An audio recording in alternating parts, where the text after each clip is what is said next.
აჭარის განათლების სამინისტრომ სასკოლო კლუბების ინიციატივების დასაფინანსებლად კონკურსი უკვე გამოაცხადა. მსურველებს განაცხადების წარდგენა დღეიდან შეეძლოთ.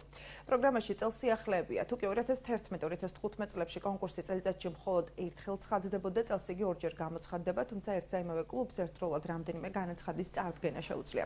თითოეული პროექტი მინიმუმ 1000 ლარით დაფინანსდება. შესაძლებელია ასევე კლუბმა 1000 ლარად რამდენიმე მცირე ბიუჯეტიანი პროექტი განახორციელოს. განაცხადების მიღება 10 მარტს დასრულდება. მეორე ეტაპი გასაუბრებას ითვალისწინებს. შეეხება მეორე კონკურს განაცხადების მიღება 1 აპრილიდან 10 ივნისის ჩათვლით იწარმოებს. კონკურსში მონაწილეობა კერძო სკოლების მოსწავლეებსაც შეუძლიათ, თუმცა იმ პირობით, თუ კი საჯარო სკოლების კლუბებთან ითანამშრომლებენ.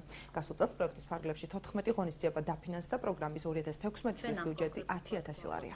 უკვე მეხუთე წელია პროგრამაში გარკვეული ცვლილებები შევიდა. ერთ-ერთი ძირითადი ცვლილება გახლავთ ის, რომ საბუთების მიღება გამოცხადდება ორ ეტაპად, ანუ როგორც აღნიშნე პირველ ეტაპზე 1 თებერვლიდან 10 მარტის ჩათვლით მიიღება, მეორე ეტაპზე გამოცხადება საბუთების მიღება 1 აპრილიდან 10 ივნისის ჩათვლით.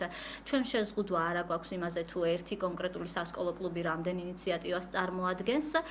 მთავარია წარმოდგენილი ინიციატივის ხარისხი. წინა წლების გამოცდილებიდან გამომდინარე შემიძლიათ გითხრათ, რომ ფინანსდება პროექტები სხვადასხვა მიმართულებებით, შეიძლება იყოს როგორც სპორტული, ისე ხელოვნების, ასევე საგანმანათლებლო დაფინანსდა ბიბლიოთეკების ინიციატივები.